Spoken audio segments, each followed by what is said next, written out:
Hello everybody! Hello everyone! Magandang buhay sa inyong lahat. So guys, for today's video, pagsasagot tayo ng mga tax problems ng ating mga taxpayers, whether they are individual taxpayer, one single corporation, partnership, corporation, or resident foreign corporation. Kasi guys, may nagtanong sa atin dito. So, sasagutin natin. Sabi niya, Hi Ate Josan, paano po mag-close ng mga open cases sa BIR? Guys, mahaba-habang usapan to, pero I'll try my best para sagutin to. Kasi, dun sa mga nabanggit to, mga taxpayers, applicable to talaga sa kanila. So, una muna, bakit kailangan mo ipa-close yung mga open cases mo sa BIR? Kasi, first, para hindi lumaki ang mga bayarin natin sa BIR. Kasi meron po yung mga surcharge, interest, tsaka compromise sa mga open cases natin. So, para hindi po siya lumobo yung mga bayaran natin. Pag settle na po natin yun, syempre mag-file po tayo kahit zero transaction yan. Kasi automatic po yan 1,000 per BIR form or tax type. Ang pangalawa naman is, let's say for example, if yung corporation nyo is nagbi-bidding, so kailangan nila ng tax clearance certificate. So, hindi ka makakuha ng tax clearance kapag hindi mo na-comply lahat ng open cases. Pag hindi mo siya na-comply, so magpapakompute ka sa BIR and babayaran mo po lahat ng mga penalties. That's the second one.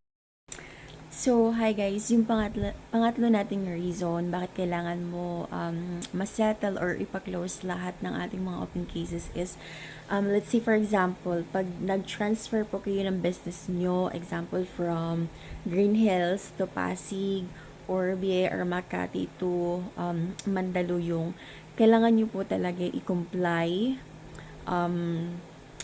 lahat ng open cases kasi naka-routing po kayo niyan. Or pag hindi nyo kasi na-comply, kailangan nyo po bayaran lahat ng mga penalties. So, kailangan i-settle.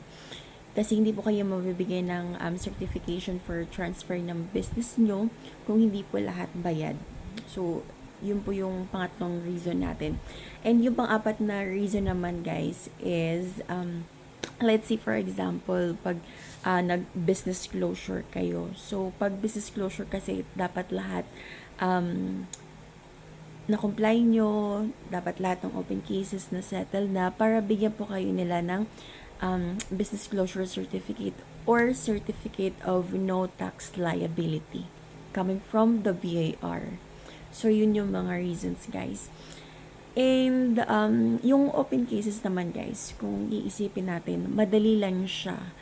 Pero kasi, alam mo yun, pag trinabaho mo na, dun ka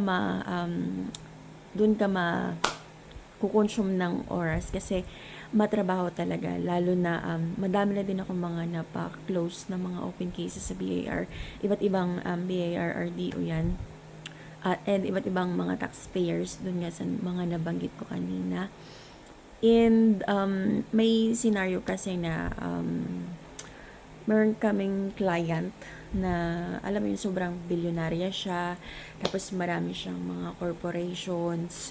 So, itong isang company niya, parang nakalimutan niya na may na-create pala siya na ganong company. So, after 9 years guys, sa kanya palang naisipan or naalala na ita-transfer niya pala tong business na to. So, in that case, nagkaroon kami ng mga open cases sa company niya, like mga 130 na mga tax type na nag-open cases. So, yung total na binayaran ng ano niya, siguro nasa mga 80 to 90,000 yung binayaran niya sa BIR.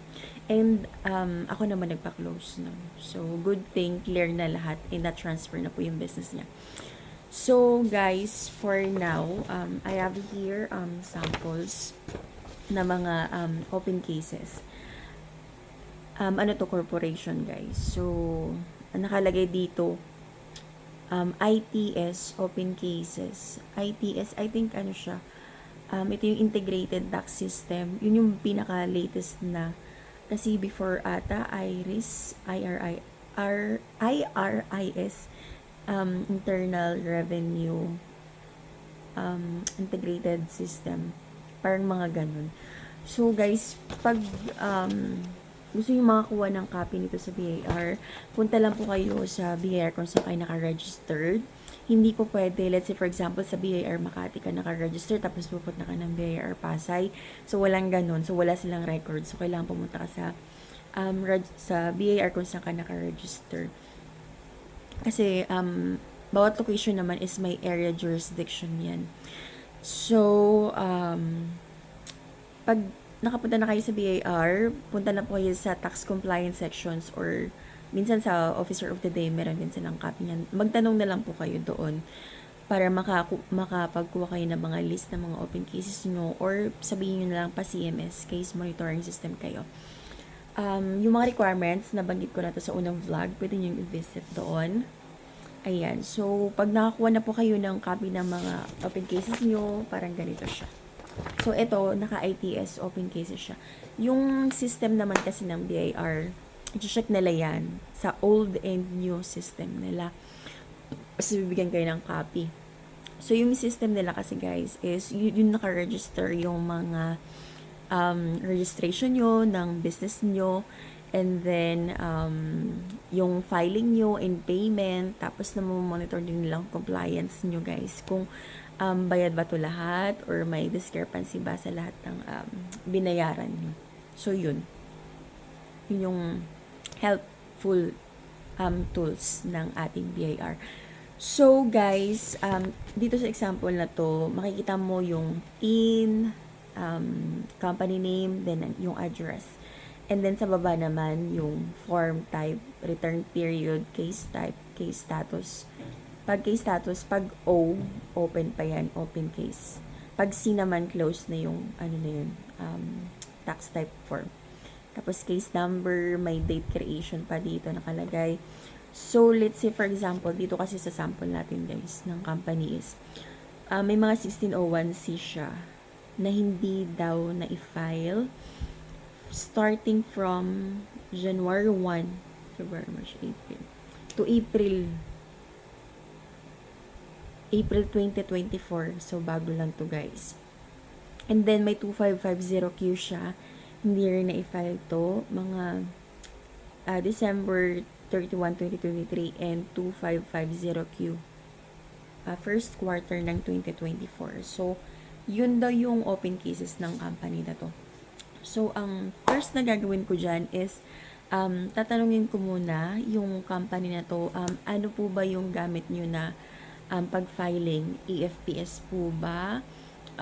Offline EBAR form or manual filing kayo or manual payment. So, guys, pag manual filing and manual payment, ang ginagawa namin dito is kukuha lang kami ng BAR form doon sa BAR mismo. Tapos, i-fill upan lang namin to yung 1601C into 550Q. Tapos, ipapakompute na kami sa BAR kung magkano babayaran.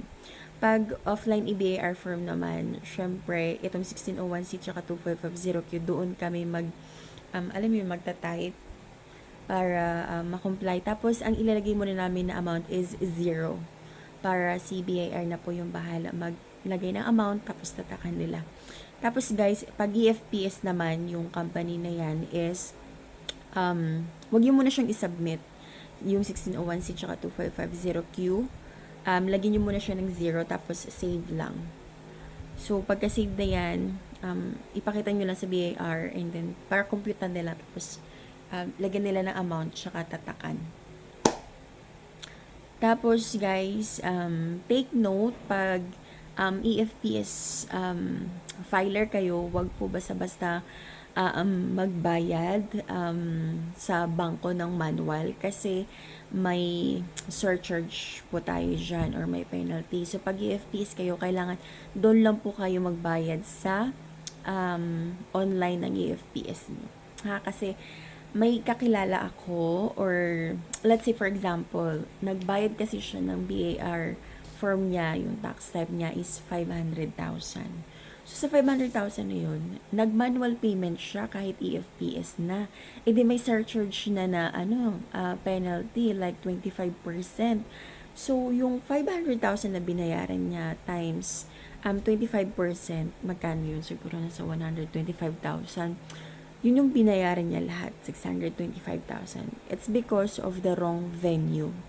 So, pag EFTS filer ka pala, dapat sa EFTS ka lang magbayad online. Copy? Tapos, pag hindi naman, example, EFTS kayo, pag hindi naman okay yung bangko nyo, when it regards to your payment, hingi lang po kayo ng bank certification, bakit hindi kayo makapagbayad online. Pangalawa, dalhin nyo po yung form or tax type na ipa-file nyo, tapos gawa po kayo ng letter, i-attention nyo lang sa RDO ng BIR nyo. Tapos, ilagay nyo po doon kung ano yung mga tax type na kailangan nyo i-file and kung magkano po yung babayaran nyo na manual. Para tatakan po nila, it's either yung BIR form yung tatakan nila or yung letter para may approval po sa kanila. And hindi tayo magkakaroon ng wrong venue kasi wrong venue is equivalent to penalty. And yung penalty na po yun guys is babayaran nyo po. So yun. Dami ko na sinabi, diba? And so ayun na nga guys. So pag na-computa na sa BIR, sa Officer of the Day, pwede nyo na po bayaran yan. And then, after po mabayaran, siguro mga 3 copies lang. Mag-prepare kayo 3 copies. Kasi isa sa bangko, isa sa, pag ano kayo guys manual, tsaka offline EBAR form. Bangko, isa po na original sa inyo, copy nyo po yun, tapos isa sa BIR. Tapos, pag nabayaran na po lahat, bigyan nyo po ng copy yung BIR para po, mapa-data fix nyo po. Tapos, gawa na lang po kayo ng letter attention sa BIR RDO nila to data fix lahat po ng open cases. Para sila po mag-close ng inyong lahat ng mga open cases. Kasi, check po nila yan yung BIR form, tapos yung mga lahat ng pinagbayaran nyo. So, pag wala namang problema, syempre sila din po yung mag-close sa inyo. Para wala na po tayong, alam mo yun, wala kayong open cases, wala kayong penalty, wala po kayong babayaran. So, yun lamang guys. I hope makatulong yung video na to. Basta pag may tanong pa, you can send me a message para matulungan ko po kayo. Kasi madami naman akong napaklose ng mga open cases sa iba't ibang BIR RDO. So, see you on my next vlog. And magandang buhay sa lahat. I hope makatulong. God bless.